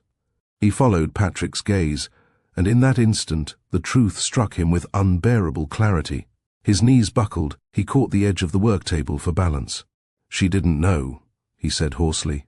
"Dear God, she didn't know." Patrick's voice trembled. "We have to stop this. It isn't a sample, it isn't a gas, it's alive." Pennington stared into the chamber, his face ghostly pale. "No," he said, "not alive. Beyond life. And beyond us." He turned away, pressing a shaking hand to his eyes. "2 lives now," he murmured. "2 lives lost to my arrogance." Patrick stepped forward, his voice gentler. "Then let's make sure there isn't a third." For a long time Pennington did not move. Then, slowly, he straightened, his expression hollow but resolute. No more study, no more inquiry. "From this moment forward, we work only to contain—" The air between them seemed colder after he spoke, as though the room itself understood. That night, Pennington wrote in his journal with shaking hands, "There are truths the world cannot bear to witness. Knowledge without reverence is hunger without end." He sat for hours staring at the empty space where she had stood so many times. Before, the lamplight glinting off the pocket watch she would never wind again. And somewhere, in the stillness of the containment chamber, the mist pulsed, once, slow, deliberate, as though it too had learned something new. 8. The aftermath of Mrs. Landingham. Morning came pale and silent over Cairo, the rising sun casting long golden bars through the university's corridors. Yet within Professor Pennington's laboratory, there was only shadow. The crimson mist had dulled to a faint, smouldering glow, as if digesting some unholy feast. Patrick stood at the threshold, hollow-eyed, his voice a whisper. She wouldn't have come in here without reason. Pennington did not answer. He was kneeling by the containment chamber, the brass latch bent slightly open. His spectacles hung crooked from one ear. On the floor beside him lay Mrs. Landingham's spectacles, cracked, one lens missing. The watch beside them still ticked softly, steady as ever, as though mocking time's indifference to tragedy. He had retrieved these items very carefully and very quickly, while the mist seemingly slumbered after its latest consumption. "I must have—" Pennington swallowed hard. Left the chamber unlocked. She was tidying, perhaps. Saw it. Reached for the— He could not finish the sentence. The words dissolved in his throat. Patrick stepped closer. "Sir, this isn't your doing." But the professor's face, pale and hollow, said otherwise. "It is mine entirely," he murmured. "My arrogance invited it. My faith in order, in comprehension. It was pride, Patrick." Pride disguised as curiosity. Patrick crouched beside him. "Then, let that pride serve some purpose. We can still contain it. We can make certain no one else." Pennington's hand trembled against the glass, feeling the chill emanating from within. The mist pulsed faintly, slow and patient, like a sleeping creature sated by its meal. "It knows," he said. "It feels what we feel. Each time it feeds, it becomes closer to us." Patrick shuddered. "Closer? How?" The professor's reply came as a whisper. "It learns our warmth, our rhythm. It's as if it remembers us molecule by molecule. I think it even dreams, if such things can dream." For a long time, neither man spoke. The air was heavy, laced with that faint metallic tang that never seemed to dissipate now. The scent of ozone and rust had become part of the room, part of them. Finally, Patrick rose. We should report it. Her disappearance, I mean. Pennington looked up sharply. And say what? That she was consumed by an intelligent gas of alien origin. He gave a mirthless laugh. We'd be dismissed as lunatics, and this thing would end up in the hands of men far less scrupulous than we. Patrick hesitated. Then what shall we tell them? The truth, said Pennington quietly, but only the truth that will be believed, that she left one evening and did not return. He rubbed his temple wearily. The world will accept a missing woman far sooner than it will accept a living nightmare. The following day, they went to the constabulary. Patrick filled out the forms, while Pennington gave a clipped statement. The officer, a heavy-set man with indifferent eyes, barely looked up from his paperwork. Foreigners go missing every week, he said, shrugging. She was English, yes? Perhaps she took a train north, or the desert heat unbalanced her. We'll make note of it. Patrick's hand tightened around the pen. You'll make note of it. Mr. Kensington, Pennington said quietly. Enough. When they stepped back into the blinding sun, Patrick's voice was hoarse. They'll do nothing.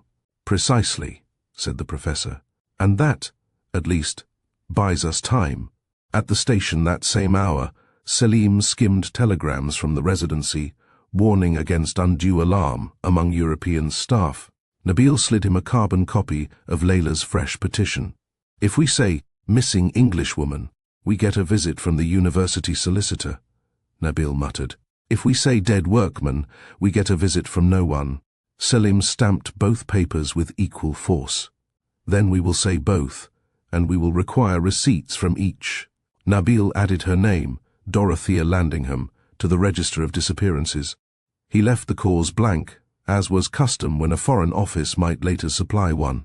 Selim drew a line under it, and wrote only, seen last at the university, further inquiry pending. It was the kind of caution that kept doors open and superiors unconcerned. The walk back through Cairo was suffocating. The noise, the light, the scent of dust and spice all seemed distant, unreal. Pennington's gait was slower now, his shoulders bowed beneath an invisible weight. Patrick broke the silence. You still mean to continue?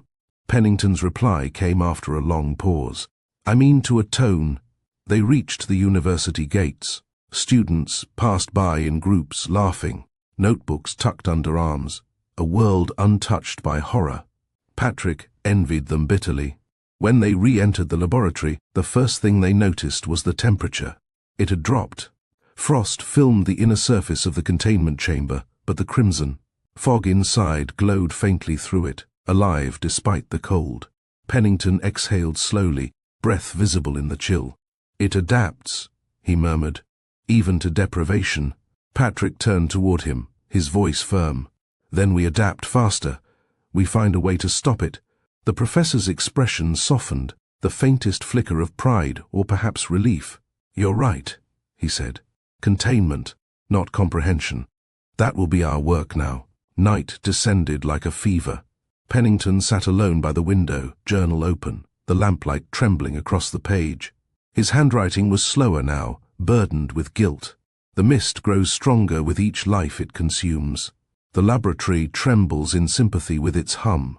I have lost my compass, faith in natural order, in the boundaries between matter and mind. If this thing was born of chaos, then perhaps chaos is the true architect of creation. I cannot sleep. I see her face, and the light within the chamber answers. He stared at the words until they blurred. For the first time in his long career, the pen slipped from his hand. When he closed his eyes, he dreamed again, the same vision that had haunted him since Dashur. The storm without sky, the churning crimson haze. But now, there were faces in it, human, countless, dissolving and reforming within the mist like memories made of light, and beneath the sound of wind, a pulse like his own heart. He woke, gasping, the journal open beside him. The hum in the walls had grown deeper, almost resonant, vibrating through the soles of his feet. Patrick, he whispered.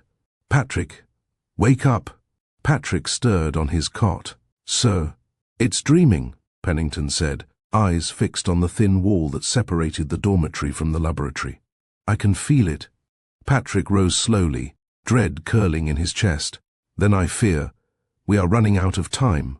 9. The funeral at Shubra. The funeral of Hassan ibn Farouk drew half of Shubra to the mosque courtyard that morning.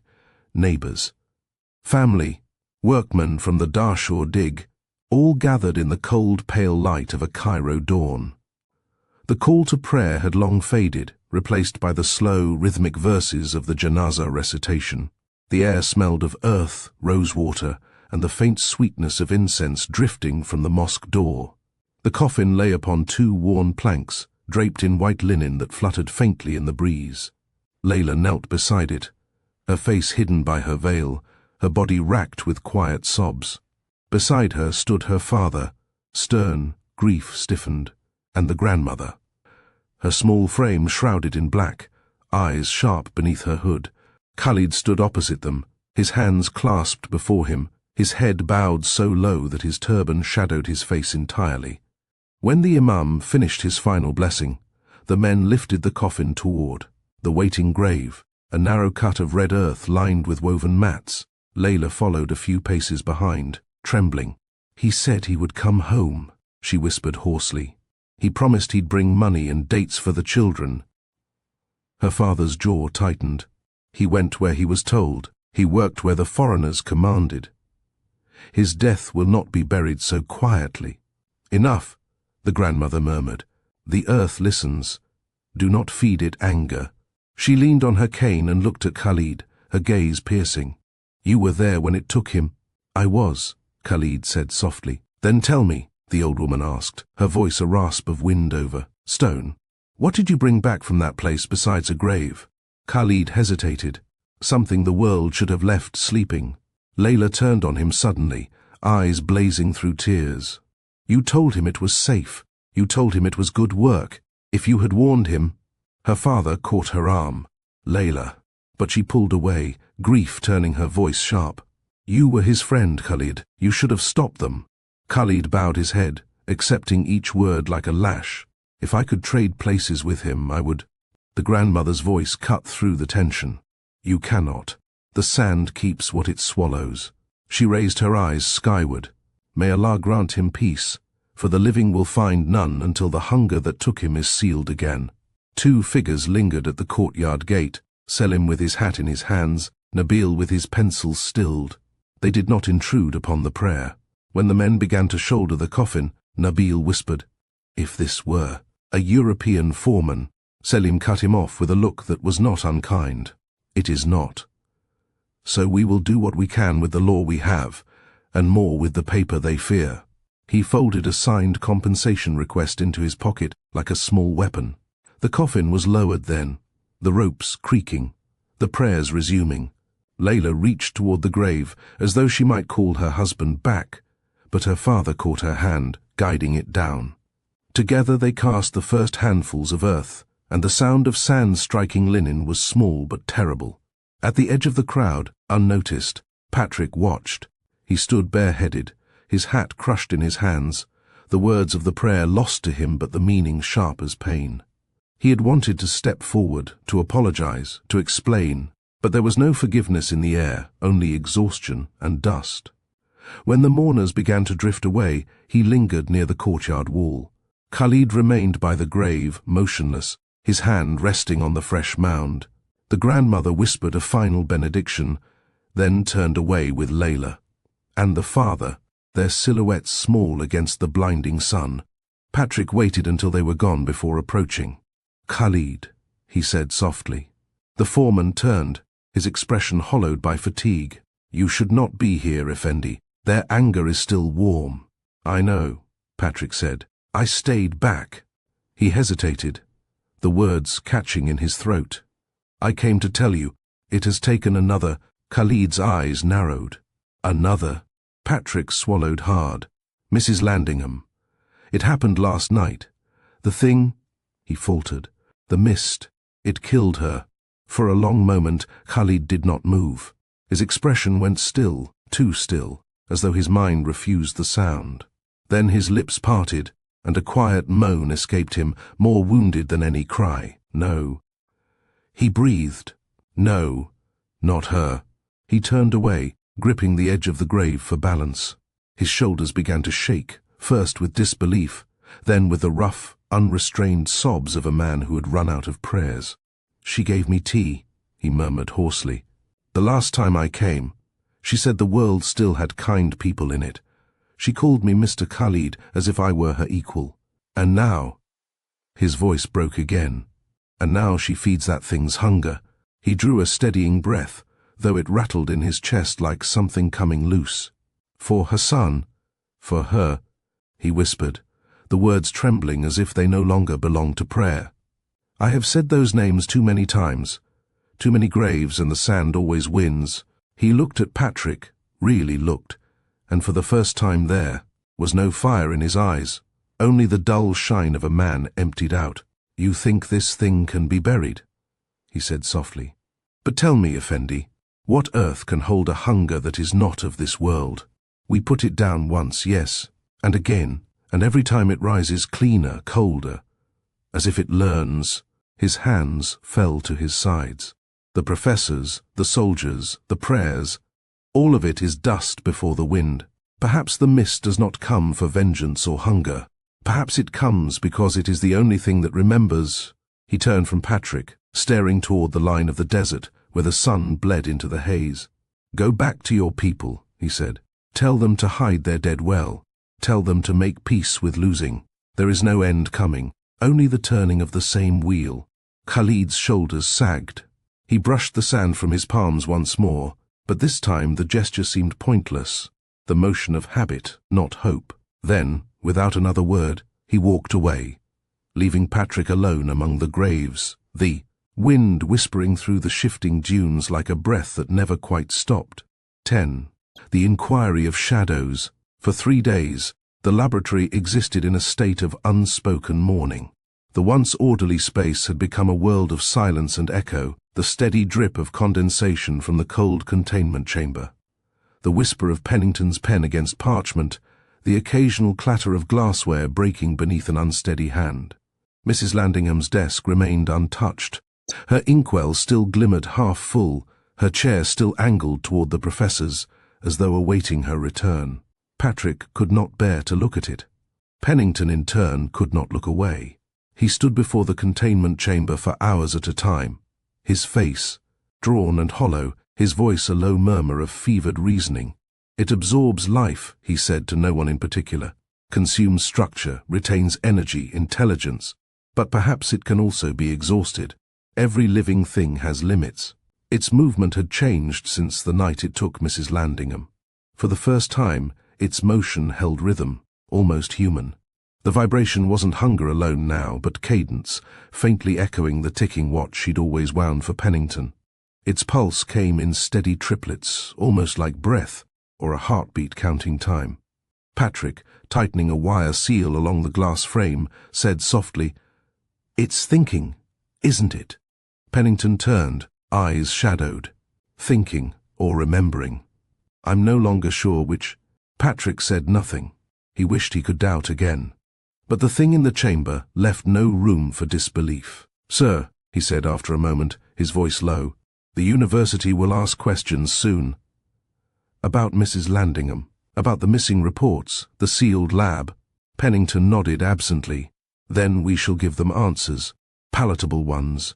The truth would see us confined to an asylum, and the creature dissected by men with less restraint." The professor's tone was sharp, then softened. "We cannot protect the world by exposing it." Patrick crossed his arms, glancing toward the crimson fog pulsing faintly behind the glass. "And yet it's the world that will pay if we fail." Pennington's gaze followed his.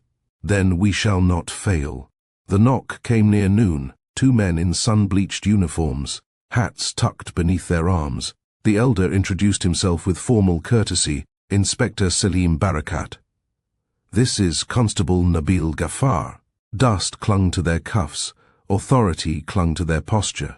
"Professor Pennington," Selim continued, "we're following up on 2 matters. First, a missing Englishwoman in your employ." Mrs. Dorothea Landingham. Second, the death of Hassan ibn Farouk. His widow alleges negligence at your excavation. Patrick's hand tightened around the back of a chair. Pennington did not look at him. My God, the professor said quietly. Yes, both are known to us. Nabil, nervous eyes, ink on his fingers, peered past them into the dim laboratory. We'll need to take statements, and, if you please, a look at the premises where experiments are conducted. I'm afraid not, Pennington replied, with the gentle firmness of a man long practiced in rules. We're in the midst of volatile gas spectrometry, unstable apparatus, fragile calibrations. He gestured toward the closed inner door and the tangle of tubing beyond. A careless draft can spoil a month's work. Or worse, Selim's gaze lingered on the sealed chamber. The family says the young man was whole when he went to your site and ruined when he left it. Now he's in the ground. They ask who pays for that. Pennington inclined his head. First, the university bears responsibility for its men. Hassan's burial and his family's care are already underwritten. His physicians at Qasr al-Aini can confirm the accounts. Second, what occurred at Darshur was an atmospheric anomaly of an unusual character, not malice and not neglect. A pocket of ancient air, an adverse reaction, rare and unfortunate. I have ordered a full internal review under the rector's seal. Until it is complete, I will not prejudice the findings with speculation. Names of the crew? Nabil asked, producing a pencil. You shall have them, Pennington said, and copies of the foreman's logs.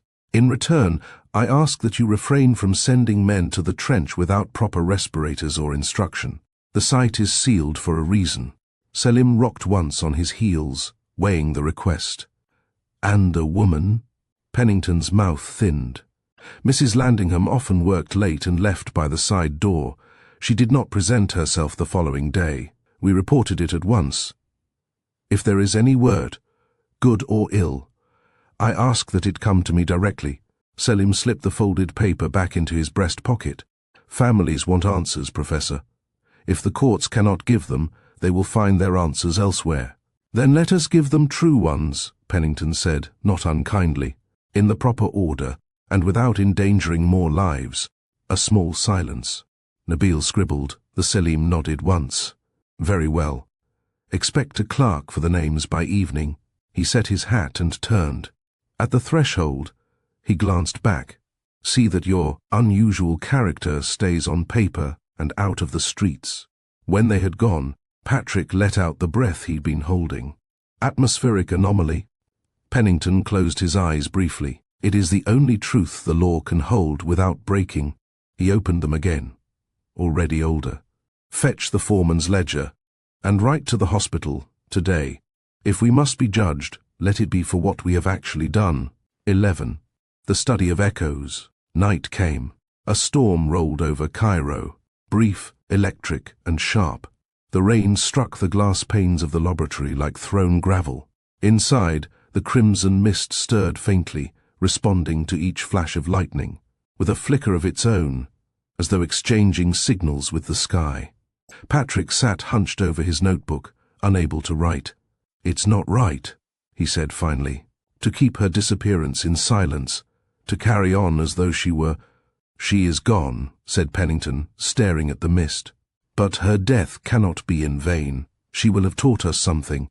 I must believe that— Patrick's voice hardened. And what if all it's teaching us is how to die more efficiently? The professor's jaw clenched. Then we must be its final lesson. Day turned into night indistinguishable. The mist's hum altered, lower now, rhythmic, almost breathing. Pennington recorded the phenomenon with trembling precision. Observation: the entity's pulsing patterns mirror human biorhythms when in proximity. Possible resonance effect: biological mimicry or communion. Patrick watched him write, his conscience twisting. You don't see it, do you? He said softly. It's learning you. Every moment you study it, it studies you in turn. Pennington looked up sharply. And what would you have me do, Patrick? Destroy the one specimen that could redefine existence? You've seen what it can do, the dissolution, the transformation. If we understand it, Patrick cut in. "We'll be next." Pennington exhaled, his voice breaking into a whisper. "I can't unlearn what I've seen. If there is a God, then he made this thing, or allowed it to be. And if he didn't—" He trailed off, staring into the crimson light. "Then perhaps we've found something older than God himself." Patrick's eyes widened.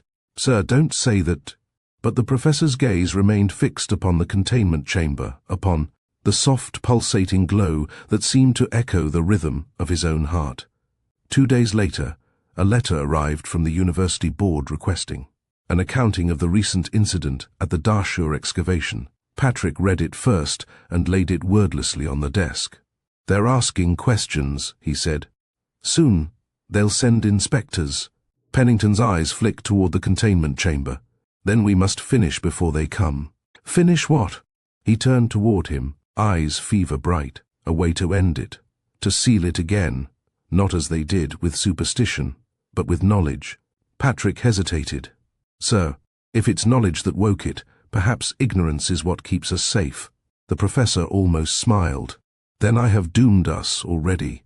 That evening, the professor reluctantly left the laboratory to attend a meeting with the rector, which he had avoided as long as possible, but could no longer be delayed.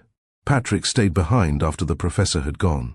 The laboratory felt cavernous without Mrs. Landingham, without the quiet shuffle of her presence keeping the world in order. He sat at her desk, tracing the edge of her inkwell with one finger, staring at the small brass clock she used to wind for Pennington. The second hand ticked softly in the silence. He told himself he was only keeping her memory company. But the containment chamber, across the room, pulsed in his periphery, slow, deliberate, like breathing. He rose before he realized it, drawn by habit or by something deeper.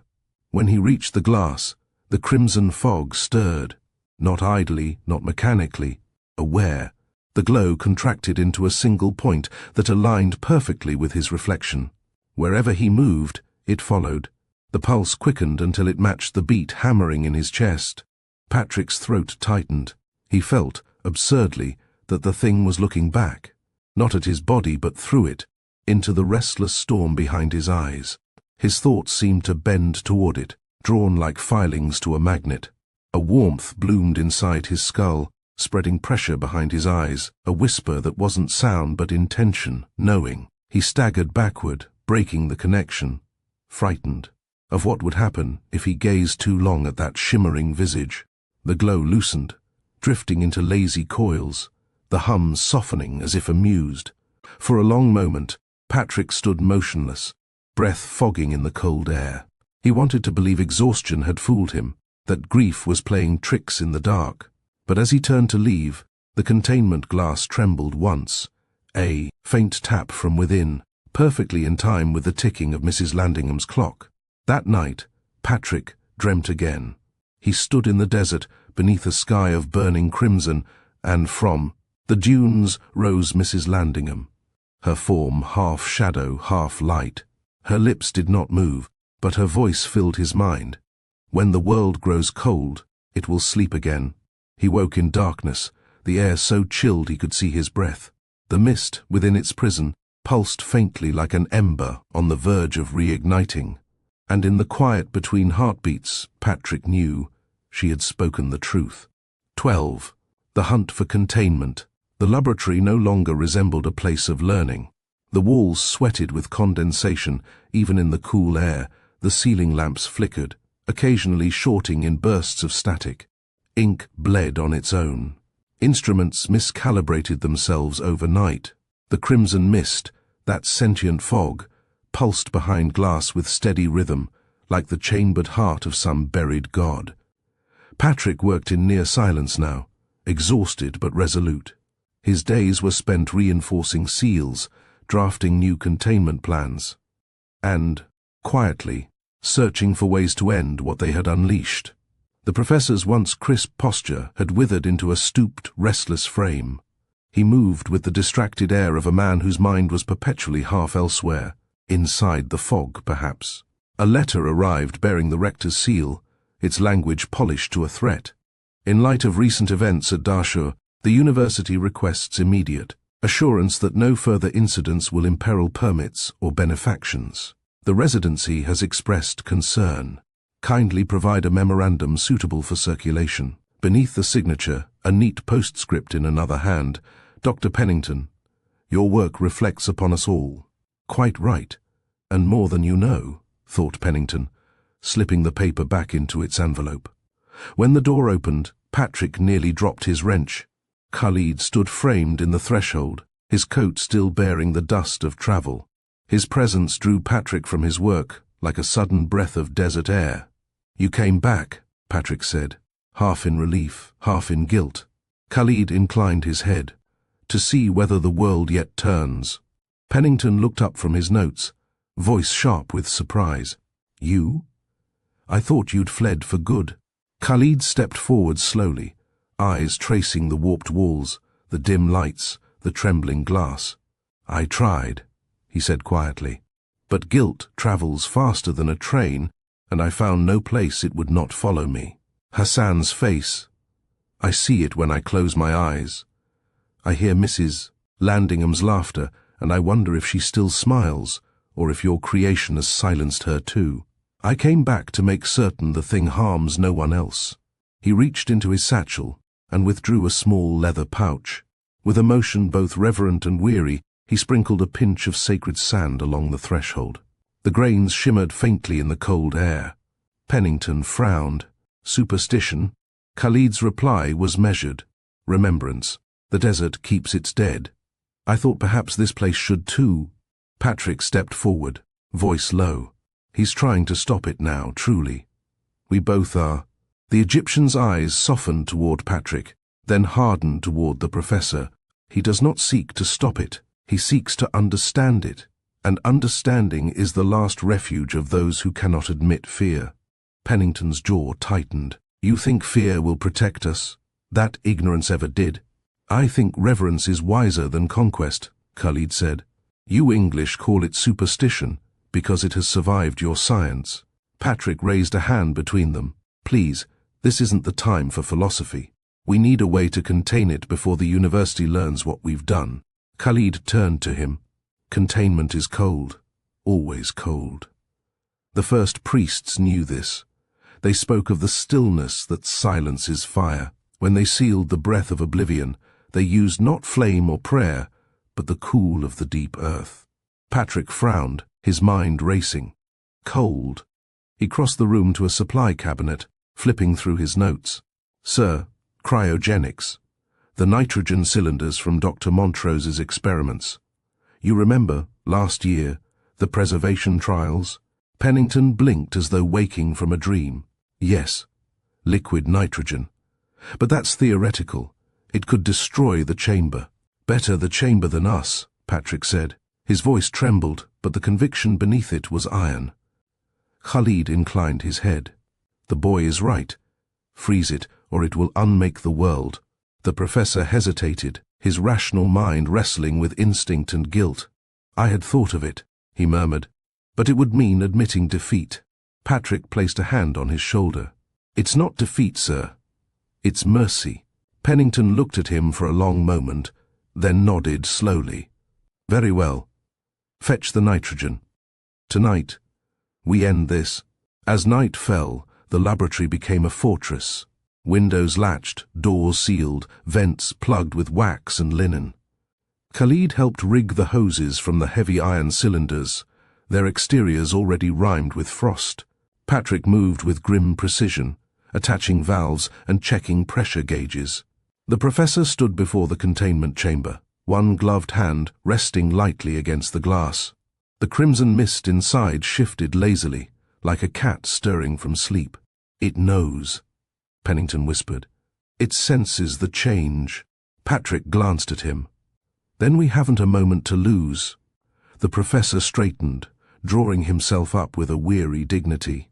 Mr. Kensington, he said, should this fail? It won't, Patrick interrupted, because this time will be colder than its hunger. For the first time in days, Pennington almost smiled. The procedure began. Khalid opened the main valve with a wrenching hiss. Clouds of white vapor burst forth, rolling across the floor. The temperature plummeted, The walls crackled as frost raced along their seams. Within the containment chamber, the crimson mist convulsed, recoiling from the onslaught of cold. Its once sinuous motion became erratic, spasmodic. Patrick shouted above the shriek of venting gas, pressure holding steady. Pennington leaned forward, breath fogging against the glass. It's slowing. Look, the filaments are crystallizing. The mist's glow dimmed, turning from scarlet to wine dark, then to a dull, bloody amber. It clung to the base of the chamber, sluggish now, shuddering as if resisting paralysis. A low, mournful hum filled the air, not heard but felt, vibrating in their bones. Khalid bowed his head in silence. Patrick turned the valve another quarter turn, unleashing the final rush. The noise crescendoed, the temperature plunging below reason. Frost bloomed across every surface, coating the instruments, the glass, even Pennington's hair with a fine white rime. Then, all at once, silence. The glow was gone. The mist had solidified, collapsing into a dark, glassy mass no larger than a skull. Pennington's breath trembled out in a shudder. "It's done," he whispered. "Dear God, it's done." Patrick shut off the valve, his fingers stiff with cold. "Let's not wait to see if it changes its mind." Khalid nodded grimly. "Seal it now. Deep and forever." They worked in near darkness, their breaths rising in clouds. Using iron tongs, Pennington transferred the frozen mass into a lead-lined cylinder. The metal rang faintly as it struck the interior, a sound not unlike a muffled heartbeat. They bolted the lid shut, layered it with wax and resin, and bound it in chains. Khalid watched solemnly. "Keep it beneath the ground," he said. "Stone and silence. Let no light find it." Pennington, his voice raw, said softly, "It will be locked beneath the vault. No one will ever know." Patrick's gaze lingered on the sealed container. "Until someone digs again." Khalid's eyes darkened.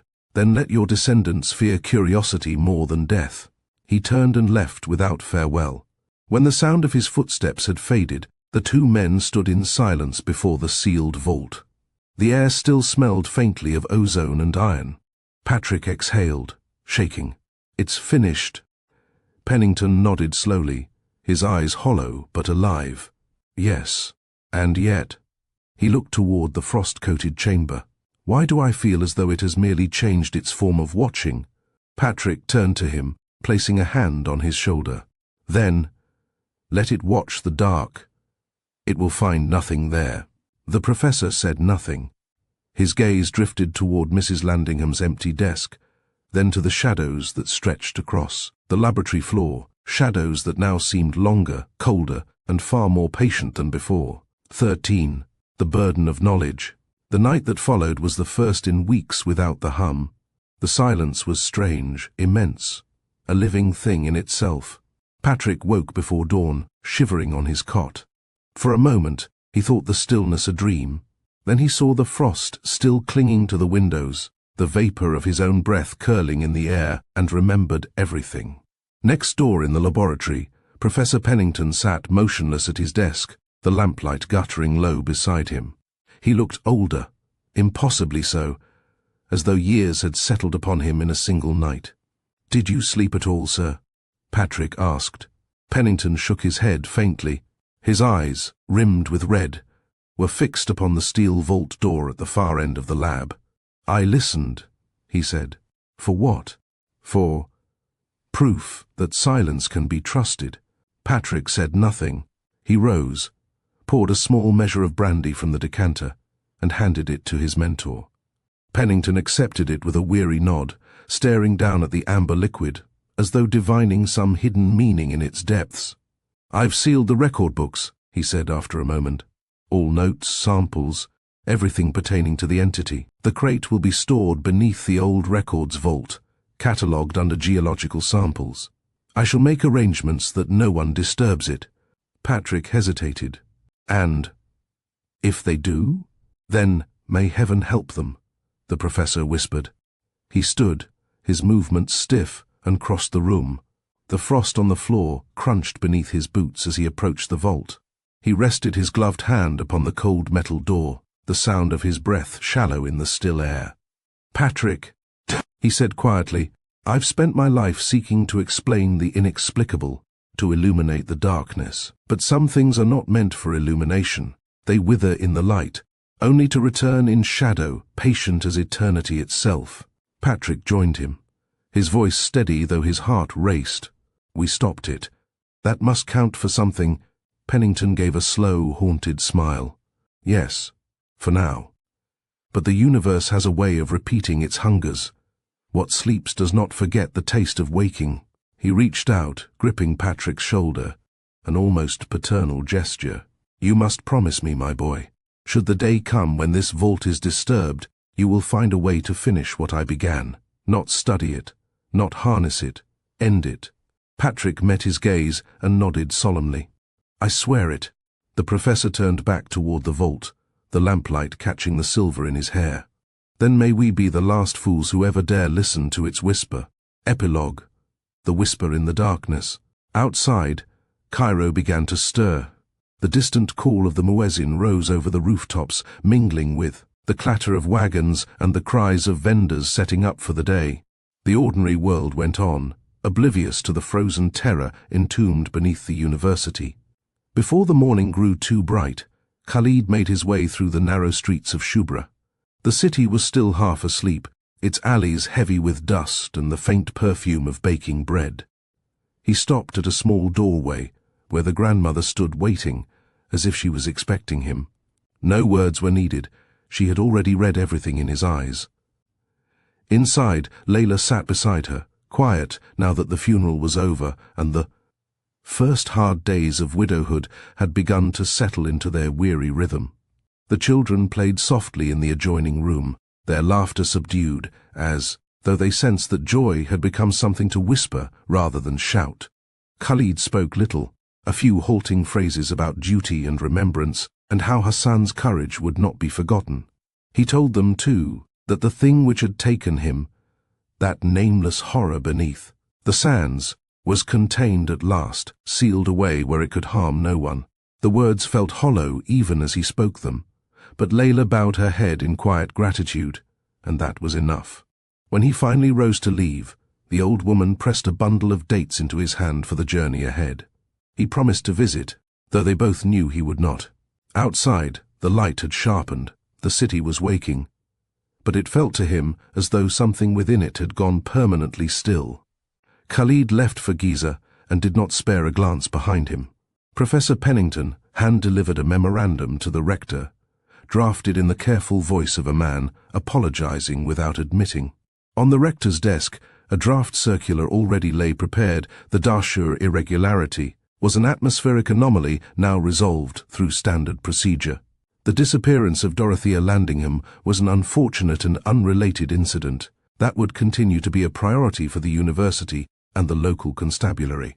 The wording pleased the solicitor, it pleased the residency more.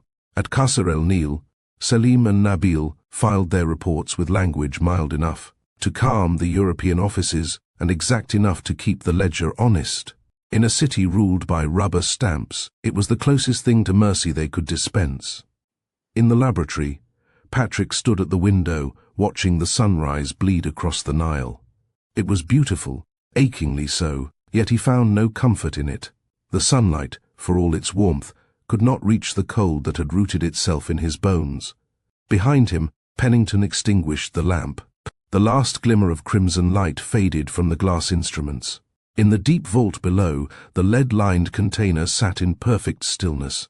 The air within it was cold, impossibly, unnaturally cold, and yet somewhere, in its dense, frozen heart, a single infinitesimal spark remained. Not movement, not thought, merely memory. It remembered warmth. It remembered life. It kept time, and it waited. A note from Dorothea Larkin.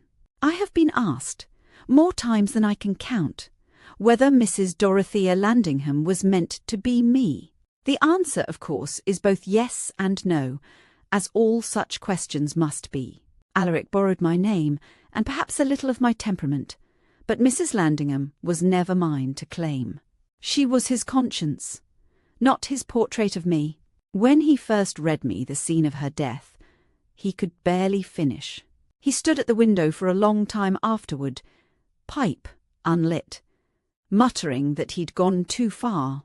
For a week, he wouldn't meet my eyes. He insisted that the story demanded it, that some knowledge must cost blood.